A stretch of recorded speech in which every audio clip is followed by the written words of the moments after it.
Bayangkan sebuah kota yang berubah menjadi ladang pertempuran. Suara sirene menggantikan nyanyian anak-anak, jalanan kosong dipenuhi reruntuhan, dan setiap detik bisa menjadi yang terakhir. Inilah kisah nyata dari sebuah kawasan konflik yang menegangkan, tempat di mana harapan dan keputusasaan saling beradu. Dalam video ini, kita akan membongkar kronologi lengkap dari awal serangan, kondisi mengerikan di lapangan, hingga bagaimana masyarakat berjuang bertahan di tengah kehancuran. Inilah fakta yang jarang terungkap, tanpa dramatisasi, tanpa rekayasa, hanya kebenaran pahit dari sebuah perang yang tak mengenal belas kasihan. Dentuman itu datang tiba-tiba, memecah keheningan pagi yang sebelumnya terasa biasa. Suara keras seperti guntur namun berulang-ulang menghantam telinga setiap orang yang ada di kota. Orang-orang yang baru saja membuka jendela rumahnya terkejut melihat kepulan asap menjulang tinggi dari arah barat. Tidak butuh waktu lama, kepanikan merayap cepat. Suara sirene meraung, menandai bahwa kawasan itu telah berubah menjadi target serangan. Langit yang semula biru kini dipenuhi abu dan serpihan. Debu berterbangan, menempel pada wajah-wajah pucat yang berusaha mencari tempat berlindung.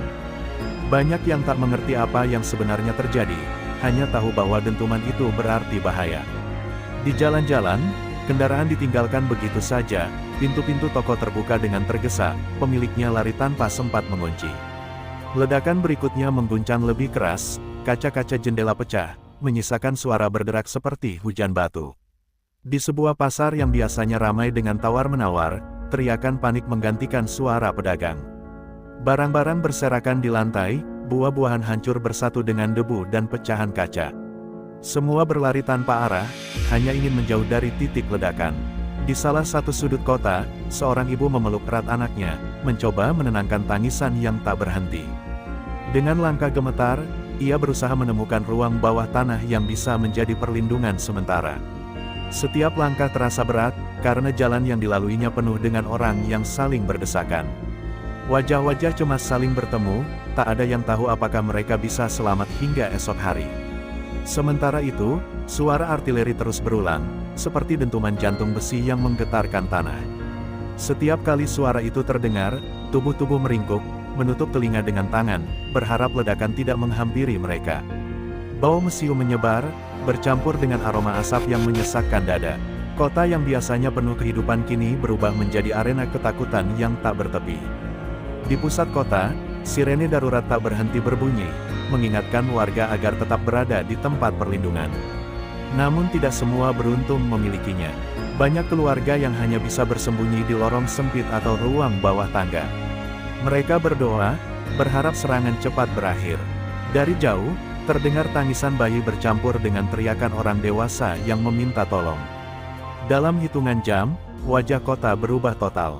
Jalan raya yang sebelumnya macet karena lalu lintas kini kosong melompong. Hanya ada kendaraan militer yang melintas cepat, menandakan bahwa wilayah itu bukan lagi tempat aman bagi warga sipil. Beberapa gedung tinggi tampak rusak di bagian atasnya, seperti daging yang terkoyak. Debu terus turun, menutupi pandangan siapa saja yang berani keluar dari persembunyian.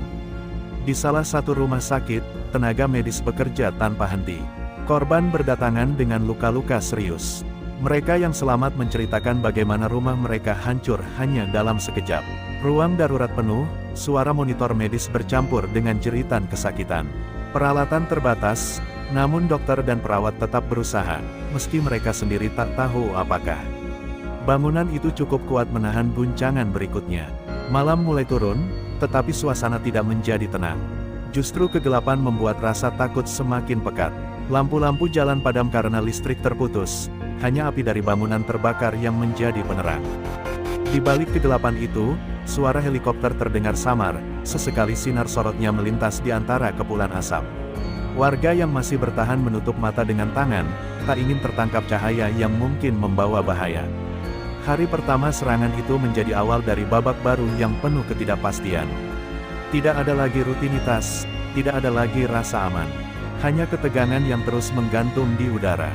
Dentuman pertama telah membuka jalan menuju konflik panjang, dan semua orang di kota itu tahu, mereka kini menjadi bagian dari sebuah peristiwa yang akan mengubah segalanya. Tank pertama muncul di ujung jalan yang sepi, rodanya menghancurkan aspal yang sudah retak akibat ledakan sebelumnya. Debu yang menempel pada bodi baja membuatnya terlihat seperti monster dari dalam kabut. Di belakangnya, pasukan bersenjata lengkap bergerak cepat, membentuk barisan, menyisir rumah demi rumah. Mereka menandai dinding dengan cat semprot, tanda wilayah itu sudah berada dalam pengawasan militer. Ledakan kecil dari granat kejut terdengar, memaksa orang-orang yang bersembunyi untuk tiarap. Pasukan terus maju, menyusuri gang sempit yang berliku. Sesekali mereka berhenti, menembakkan peluru ke arah jendela yang terlihat mencurigakan. Bayangan perang kota semakin nyata, setiap sudut berpotensi menjadi jebakan, dan tak seorang pun berani bergerak tanpa perintah. Langit dipenuhi suara drone yang berputar-putar, menyalurkan gambar ke layar di pos komando. Dari atas, garis pertempuran tampak seperti jaring laba-laba yang melebar. Posisi musuh terdeteksi, namun perlawanan tidak mudah dihentikan. Balasan berupa tembakan mortir membuat tanah bergetar, kaca gedung tersisa bergemerincing, menambah suasana mencekam. Di salah satu blok kota, baku tembak pecah. Suara senapan otomatis bergema, berganti dengan dentuman roket kecil. Api muncul dari salah satu bangunan, menjilat dinding hingga atap runtuh. Pasukan berlindung di balik kendaraan lapis baja, mencoba membalas serangan yang datang dari arah tak terlihat. Asap pekat menutup pandangan, membuat semua terasa seperti mimpi buruk yang tak ada ujungnya. Sementara itu, warga sipil yang belum sempat dievakuasi terjebak di tengah. Mereka berjongkok di sudut ruangan, menahan napas setiap kali peluru melintas begitu dekat. Tangisan anak-anak tertahan di dada para ibu yang berusaha menenangkan, meski hati mereka sendiri digerogoti rasa takut. Tidak ada lagi tempat aman, rumah yang seharusnya jadi perlindungan kini berubah menjadi jebakan maut. Pasukan medis lapangan mendirikan tenda darurat di belakang garis tembak. Korban berdatangan tanpa henti, beberapa diangkut dengan tandu darurat dari pintu gang. Jeritan kesakitan terdengar jelas, sementara para petugas berlari ke sana kemari dengan peralatan seadanya. Darah menodai perban, tanah, hingga seragam, menjadi saksi bisu betapa kerasnya pertempuran yang tengah berlangsung. Helikopter melintas rendah, menyebarkan cahaya sorot ke arah bangunan-bangunan kosong. Suaranya bergemuruh, membuat jendela bergetar. Dari atas, pasukan diterjunkan dengan tali, bergerak cepat mengamankan area strategis. Manuver itu menambah kepanikan warga, karena kehadiran helikopter biasanya menandai operasi besar sedang berjalan. Di bawah, debu dan angin bercampur, membuat mata perih dan sulit terbuka. Pertempuran semakin liar ketika malam menjelang. Nyala tembakan menerangi kegelapan, seperti kembang api yang menakutkan. Setiap percikan api membawa ketidakpastian, tak ada yang tahu siapa yang menjadi korban berikutnya. Kota berubah menjadi labirin kematian, di mana setiap langkah bisa berarti akhir dari segalanya. Seorang tentara muda tampak terpaku di sudut jalan, tangannya gemetar memegang senjata. Dia baru saja melihat rekannya roboh terkena peluru. Suara panggilan radio menuntutnya bergerak, tapi tubuhnya menolak. Ketakutan manusiawi bertarung dengan perintah militer, menciptakan dilema yang hanya bisa dipahami oleh mereka yang berada langsung di garis depan. Di sisi lain, kelompok perlawanan lokal tidak tinggal diam. Mereka menggunakan jalur bawah tanah untuk berpindah posisi, memanfaatkan pengetahuan tentang seluk-beluk kota. Serangan mendadak mereka sering mengejutkan pasukan lawan, membuat situasi semakin kacau. Perang kota bukan sekadar adu kekuatan, tetapi juga pertarungan strategi yang mengorbankan banyak nyawa. Bangunan demi bangunan runtuh, menyisakan kerangka beton yang berdiri rapuh. Api masih menyala, menerangi bayangan prajurit yang terus bergerak. Dari kejauhan, suara ledakan besar kembali mengguncang, menandakan pertempuran belum akan berhenti. Setiap sudut kota kini membawa jejak kehancuran, menjadi bukti nyata bahwa garis depan telah masuk ke jantung kehidupan masyarakat. Bab ini menutup dengan kesadaran bahwa konflik bukan lagi sekadar kabar berita. Ia telah hadir nyata di jalan-jalan, di rumah-rumah, bahkan di hati setiap orang yang terjebak di dalamnya. Suasana garis depan telah menghapus batas antara sipil dan militer, antara hidup dan mati. Kini, kota itu tidak hanya menjadi arena pertempuran, tetapi juga saksi bisu bagaimana manusia dipaksa menghadapi ketakutan paling mendasar, kehilangan segalanya dalam sekejap. Ketika garis depan merangsek masuk ke jantung kota, kehidupan warga sipil berubah drastis. Mereka yang sebelumnya hanya menjadi penonton kini ikut terseret dalam arus kehancuran. Jalan-jalan yang biasa dipenuhi anak-anak berlarian kini dipenuhi reruntuhan, kawat berduri, dan kendaraan lapis baja. Setiap langkah menjadi taruhan, karena tidak ada jaminan keselamatan. Di rumah-rumah sempit, keluarga bersembunyi dengan perbekalan seadanya. Pintu dan jendela ditutup rapat, namun suara tembakan tetap terdengar jelas, seakan dinding tak mampu menahan teror dari luar. Lilin menjadi satu-satunya penerangan setelah listrik padam, memberikan cahaya redup yang hanya memperkuat suasana mencekam. Anak-anak menempel pada pelukan orang tua, mencoba mencari rasa aman yang perlahan hilang. Air bersih semakin sulit didapat. Pipa-pipa rusak akibat ledakan, membuat orang-orang harus mengambil air dari sumur tua atau genangan hujan. Beberapa rela mempertaruhkan nyawa keluar rumah hanya untuk mencari sebotol air minum. Di pasar yang tersisa, harga bahan pokok melonjak tajam, membuat banyak keluarga kelaparan. Rasa haus dan lapar menjadi ancaman nyata selain peluru dan ledakan. Rumah sakit kewalahan dengan korban yang terus berdatangan. Dokter bekerja dengan tangan gemetar, mencoba menyelamatkan nyawa meski obat dan alat medis semakin menipis. Beberapa pasien dirawat di lantai, tanpa ranjang, hanya beralaskan kain seadanya. Bau darah bercampur dengan aroma obat-obatan yang makin tipis stoknya. Ruangan penuh teriakan, tangisan, dan doa yang tak henti dipanjatkan. Di salah satu sudut kota, sekelompok warga mencoba membangun tempat perlindungan bersama. Mereka menggali lubang di bawah tanah, menutupi pintu masuk dengan puing-puing agar tak terlihat dari atas. Di sana, puluhan orang berdesakan, berbagi udara yang semakin tipis. Meski sesak dan gelap, tempat itu menjadi satu-satunya harapan bagi mereka untuk bertahan dari serangan yang tak kunjung berhenti. Namun tidak semua berhasil menemukan tempat aman. Banyak yang terjebak di apartemen roboh, berusaha bertahan hidup dengan persediaan yang semakin menipis. Dari balik reruntuhan, suara minta tolong sering terdengar, tapi tak banyak yang bisa dilakukan. Setiap usaha penyelamatan membawa risiko besar, karena tembakan bisa datang kapan saja. Keluarga yang berusaha meninggalkan kota menghadapi jalur evakuasi berbahaya. Jalan menuju perbatasan penuh ranjau, sementara di udara, drone terus mengintai pergerakan. Banyak yang memutuskan untuk tetap tinggal, meski tahu risiko kematian lebih besar. Pilihan mereka bukan lagi soal selamat atau tidak, melainkan soal cara bertahan sedikit lebih lama. Trauma mulai merasuki setiap jiwa. Anak-anak menggambar tank dan pesawat tempur di kertas, seakan perang sudah menjadi bagian dari imajinasi mereka. Orang tua kehilangan harapan, menatap kosong setiap kali dentuman mengguncang dinding. Senyum hilang, digantikan wajah pucat penuh ketakutan. Kota yang dulu penuh kehidupan kini terasa seperti kuburan terbuka. Di malam hari, suasana lebih menakutkan. Gelap total menyelimuti kota, hanya sesekali cahaya merah dari ledakan menerangi langit. Warga memilih tetap diam di persembunyian, menahan lapar dan haus, ketimbang mengambil risiko keluar rumah. Hening yang mencekam itu selalu pecah tiba-tiba oleh raungan mesin perang, mengingatkan mereka bahwa bahaya masih sangat dekat. Beberapa relawan berusaha menyalurkan bantuan, namun perjalanan menuju titik-titik aman hampir mustahil. Konvoi sering dihentikan, diperiksa, bahkan ditembaki. Meski begitu, ada keberanian luar biasa dari orang-orang yang rela mempertaruhkan nyawa demi membawa sekantong roti atau obat bagi mereka yang membutuhkan.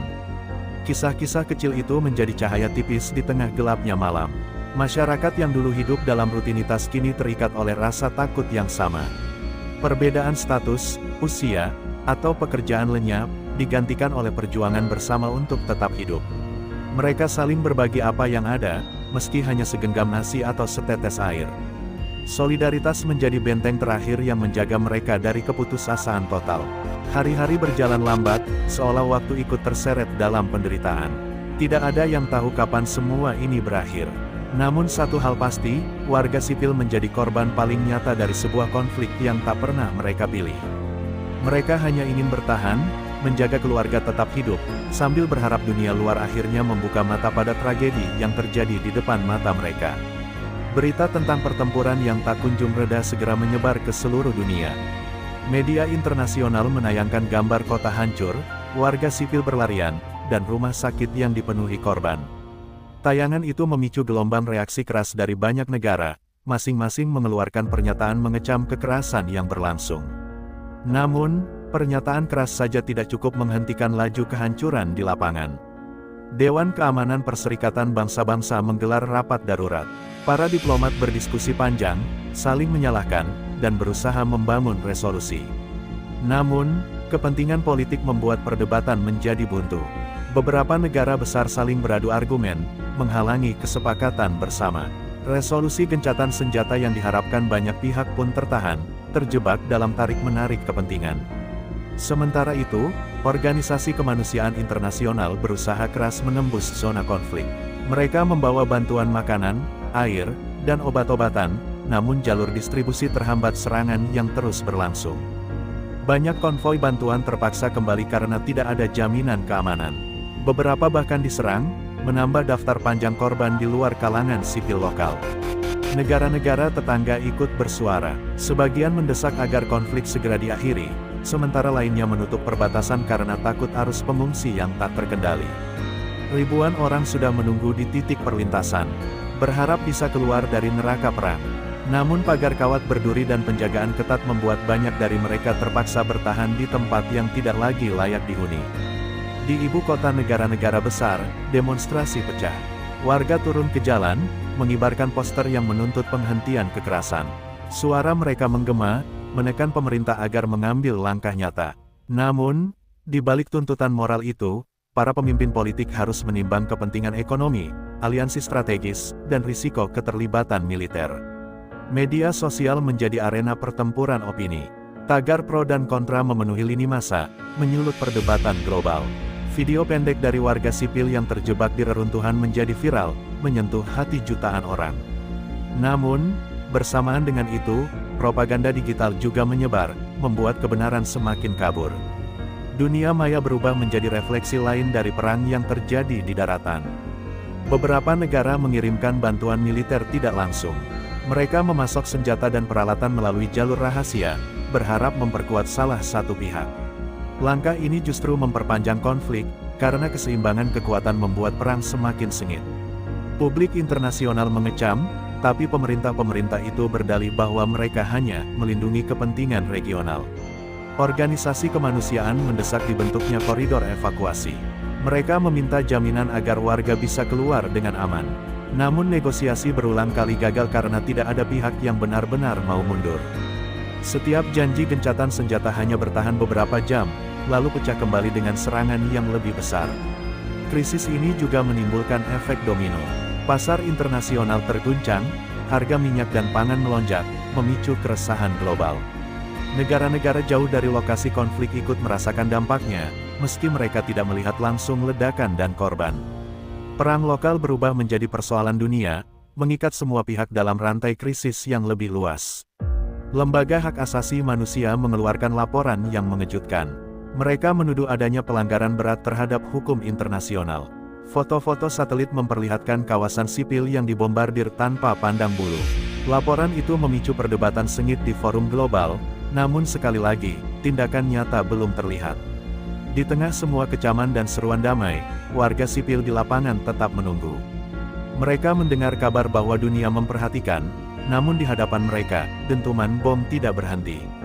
Harapan yang sempat muncul dari berita internasional segera padam ketika kenyataan menunjukkan tak ada perubahan.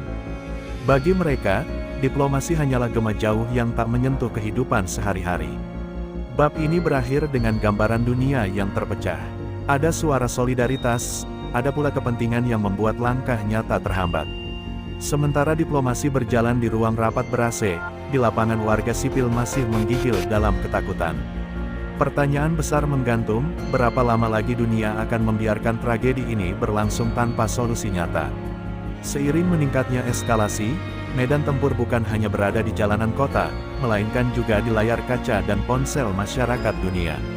Informasi bertebaran begitu cepat, setiap pihak berlomba menampilkan narasi yang menguntungkan posisi mereka. Dalam hitungan menit, foto reruntuhan dan rekaman warga sipil menyebar luas, mengundang simpati sekaligus kebingungan. Stasiun televisi internasional menayangkan laporan eksklusif dengan sudut pandang masing-masing. Ada yang menekankan penderitaan korban, ada pula yang lebih menyoroti kekuatan militer salah satu pihak. Liputan yang berbeda itu membuat publik internasional terpecah.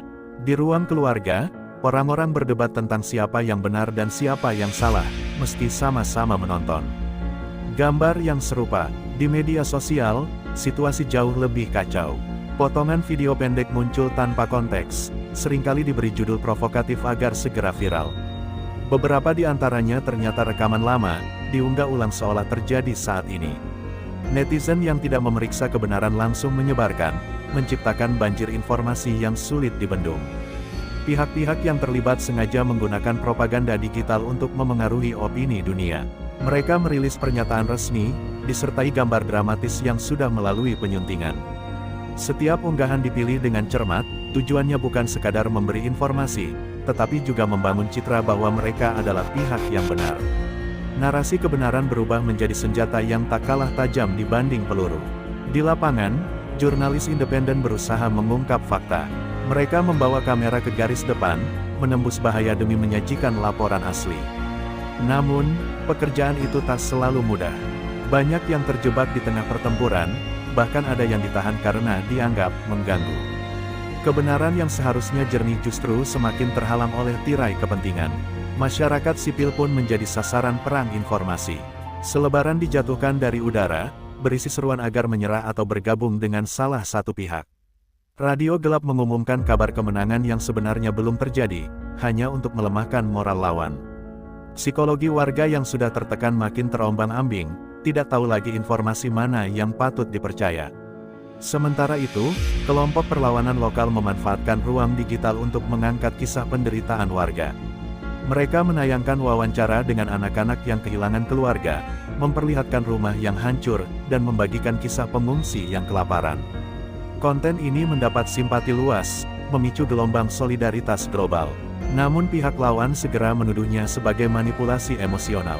Algoritma media sosial menjadi bahan bakar tambahan dalam konflik ini. Unggahan yang memicu emosi cenderung lebih cepat menyebar, terlepas dari kebenaran di dalamnya. Akibatnya, dunia maya dipenuhi konten dramatis, sementara informasi faktual sering tenggelam. Masyarakat global terseret dalam pusaran emosi, ikut marah, ikut sedih, meski tidak tahu kondisi sebenarnya. Beberapa lembaga internasional mencoba melakukan verifikasi independen. Mereka menganalisis satelit, mencocokkan waktu dan lokasi rekaman, lalu membandingkan dengan kesaksian warga. Hasilnya menunjukkan banyak informasi palsu sengaja disebarkan. Sayangnya, kebenaran yang baru terungkap sering datang terlambat, setelah opini publik sudah terbentuk. Perang informasi ini membuat ketegangan semakin tinggi. Setiap kabar bisa memicu aksi balasan, bahkan sebelum fakta dikonfirmasi. Sebuah video yang menunjukkan konvoi militer, misalnya, bisa memicu serangan udara hanya karena dianggap ancaman. Nyawa melayang bukan hanya akibat peluru, tetapi juga karena informasi yang salah. Di tengah kekacauan itu, warga sipil tetap menjadi korban. Mereka tidak tahu harus mempercayai siapa. Sebagian mengikuti kabar dari radio lokal, sebagian lagi hanya percaya pada apa yang mereka lihat dengan mata kepala sendiri. Namun dalam perang seperti ini, bahkan apa yang terlihat bisa menipu, karena asap dan api menyembunyikan banyak hal. Bab ini menutup dengan ironi, kebenaran yang seharusnya menjadi cahaya, justru berubah menjadi alat peperangan. Perang informasi membuat dunia semakin buta, membiarkan kepalsuan bercampur dengan realita. Selama kebenaran masih diperebutkan, perdamaian tampak semakin jauh dari jangkauan. Ketika propaganda dan serangan senjata saling berpacu, masyarakat sipil justru merasakan beban paling berat. Kehidupan yang sebelumnya berjalan dengan ritme normal kini lumpuh total. Jalan-jalan, lengang, sekolah-sekolah tak lagi buka, dan aktivitas ekonomi yang biasanya membuat kota hidup seakan hilang dari permukaan. Warga hanya memikirkan satu hal, bertahan. Pasar tradisional yang dulu ramai kini hanya tersisa kerangka kayu dan puing. Pedagang yang masih berani datang menjual barang dengan harga berkali lipat, karena suplai dari luar kota terputus. Uang kehilangan makna, sebab banyak orang memilih barter demi bertahan hidup. Segenggam tepung bisa ditukar dengan sebotol air, dan selembar roti dianggap lebih berharga daripada lembaran uang kertas. Lapangan pekerjaan hancur bersama runtuhnya infrastruktur. Pabrik-pabrik berhenti beroperasi, kantor-kantor ditinggalkan, dan pegawai pemerintah banyak yang tidak lagi masuk kerja. Tanpa penghasilan, keluarga terpaksa menguras tabungan atau menjual barang berharga. Namun semakin lama, pilihan itu makin menipis, meninggalkan mereka dalam lingkaran kemiskinan yang sulit ditembus. Krisis juga menghantam dunia pendidikan. Anak-anak kehilangan kesempatan belajar, karena gedung sekolah dijadikan tempat perlindungan atau bahkan hancur terkena ledakan. Guru-guru yang tersisa hanya bisa mengajari di tempat pengungsian dengan peralatan seadanya. Generasi muda yang seharusnya tumbuh dengan pengetahuan kini dibesarkan oleh suara tembakan, trauma, dan keterbatasan. Rumah sakit, yang sejak awal perang sudah kewalahan, kini hampir lumpuh. Tenaga medis banyak yang meninggalkan kota karena tidak sanggup lagi menahan tekanan. Stok obat langka, alat kesehatan rusak, dan biaya pengobatan tidak mampu dibayar oleh warga. Akibatnya, penyakit sederhana yang biasanya bisa disembuhkan justru berubah menjadi penyebab kematian. Gangguan mental semakin meluas. Ketakutan, trauma, dan kehilangan membuat banyak orang tidak lagi mampu berpikir jernih. Psikologis masyarakat runtuh, terutama pada anak-anak yang tumbuh dalam ketidakpastian. Mereka terbiasa dengan suara sirene, namun kehilangan rasa percaya bahwa masa depan akan lebih baik. Dalam diam, perang membunuh jiwa lebih cepat daripada peluru. Peran keluarga besar dan komunitas lokal menjadi benteng terakhir. Warga saling berbagi makanan, obat, dan informasi. Solidaritas kecil ini membuat mereka bisa bertahan lebih lama. Namun, seiring waktu, sumber daya yang dimiliki bersama juga habis, dan ketegangan antar warga mulai muncul. Perebutan bahan pokok kadang berujung pada bentrokan kecil, menambah luka sosial yang sudah terlalu dalam. Ekonomi kota yang hancur juga berdampak pada wilayah sekitarnya. Jalur perdagangan terganggu, distribusi pangan dari desa ke kota terhenti, dan mata uang lokal merosot tajam.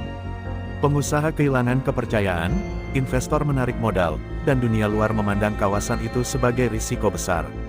Krisis lokal berubah menjadi ancaman regional. Harga kebutuhan dasar melambung tak terkendali. Sekantong beras bisa menghabiskan simpanan seminggu, dan obat flu dijual dengan harga setara gaji sebulan. Mereka yang kaya sebelum perang pun perlahan jatuh miskin, karena uang tak lagi mampu membeli apa-apa. Perbedaan kelas memudar, digantikan oleh kesamaan nasib, semua orang berjuang untuk sekadar bertahan. Di titik pengungsian, ribuan orang berdesakan. Tenda darurat tak cukup menampung, fasilitas sanitasi minim, dan penyakit menular menyebar cepat. Anak-anak kurus kering, orang tua jatuh sakit, sementara makanan hanya datang sekali sehari. Banyak yang mulai kehilangan harapan, menunggu bantuan yang tak pernah pasti tiba. Pemandangan kota yang dulu hidup dengan hiruk-pikuk perdagangan kini berubah jadi bayangan kelam. Gedung-gedung kosong, toko terbakar, dan papan iklan besar hanya menyisakan rangka. Simbol kejayaan ekonomi yang pernah dibanggakan kini jadi saksi bisu runtuhnya peradaban. Setiap sudut bercerita tentang kehilangan, bukan lagi tentang pertumbuhan. Bab ini berakhir dengan sebuah kesadaran pahit, perang tidak hanya menghancurkan bangunan, tetapi juga meruntuhkan sendi kehidupan. Ketika sosial dan ekonomi luluh lantak, yang tersisa hanyalah perjuangan insting manusia untuk bertahan. Dan di tengah kehancuran itu, muncul pertanyaan yang menggantung, berapa lama lagi masyarakat bisa bertahan tanpa dunia luar benar-benar turun tangan? Di tengah kabut asap dan bau mesiu yang menyesakkan, secercah harapan masih bertahan. Bukan dari senjata atau kekuatan politik, melainkan dari keberanian kecil orang-orang yang menolak menyerah. Mereka yang masih mampu berdiri berusaha membangkitkan semangat komunitas, meyakinkan bahwa kehidupan tetap layak diperjuangkan. Beberapa kelompok relawan lokal mulai muncul, meski dengan peralatan sederhana. Mereka menyalakan dapur umum dari bahan sisa, membagikan sup panas bagi anak-anak, dan mencoba mengobati luka ringan dengan ramuan tradisional. Kehadiran mereka, walau kecil, menyalakan kembali keyakinan bahwa manusia masih bisa melawan putus asa. Di sekolah-sekolah yang hancur, guru-guru tak menyerah begitu saja. Mereka mengajak anak-anak belajar di ruang terbuka, menggunakan tanah sebagai papan tulis, dan cerita rakyat sebagai pelajaran moral. Walau tanpa buku atau seragam, tawa kecil yang muncul dari wajah murid menjadi obat mujarab bagi hati yang hancur. Para pemuda mulai mengorganisasi diri. Mereka tidak membawa senjata, melainkan keinginan untuk menjaga keamanan lingkungan. Dengan ronda sederhana, mereka menghalau pencurian dan membantu menuntun orang tua menuju tempat perlindungan. Kesadaran bahwa mereka masih bisa melindungi sesama menjadikan ikatan sosial lebih kuat. Harapan juga datang dari jalur komunikasi. Meski banyak menara hancur, radio rakitan berhasil menangkap siaran singkat dari dunia luar. Pesan itu memberitahu bahwa bantuan internasional sedang diusahakan, dan bahwa penderitaan mereka tak benar-benar diabaikan. Kabar kecil itu menyebar seperti api, membakar kembali keyakinan yang hampir padam. Di pengungsian, beberapa dokter muda yang masih bertahan mencoba membuat klinik darurat. Mereka meracik obat dari sisa-sisa bahan medis, menyusun prosedur sederhana untuk mencegah penyebaran penyakit, dan melatih relawan untuk melakukan pertolongan pertama. Upaya itu tidak sempurna, namun cukup untuk menyelamatkan nyawa. Muncul pula tokoh-tokoh masyarakat yang mengajak warga untuk tetap berpegang pada nilai kebersamaan. Mereka mengadakan doa bersama, membaca kitab suci di sela malam yang gelap, dan mengingatkan bahwa badai tidak mungkin berlangsung selamanya. Ritual sederhana itu memberi ketenangan, seakan dinding runtuh tak mampu meruntuhkan keyakinan. Anak-anak, meski paling menderita, justru membawa semangat yang tak terduga. Dengan imajinasi polos, mereka menciptakan permainan dari puing-puing, membangun istana dari batu bata yang berserakan, dan saling berbagi roti kering seakan itu pesta kecil. Tawa mereka menjadi simbol bahwa kehidupan selalu menemukan jalan untuk bertahan. Kreativitas muncul di luar dugaan. Beberapa warga membuat lampu darurat dari botol plastik dan minyak, menyalakan penerangan seadanya di tenda pengungsian. Ada juga yang merakit sistem penampungan air hujan untuk persediaan minum. Inovasi sederhana ini menunjukkan betapa manusia selalu punya cara untuk bertahan, meski di tengah keterbatasan. Sementara itu, kabar mengenai gencatan senjata sementara mulai berhembus. Walau belum pasti, informasi itu cukup membuat warga berani keluar dari persembunyian. Mereka membersihkan reruntuhan, menata kembali rumah seadanya, dan mencoba menanam sayuran di lahan kosong. Kehidupan, meski rapuh, mulai kembali berdenyut. Harapan juga tercermin dari pesan-pesan yang ditulis di dinding bangunan.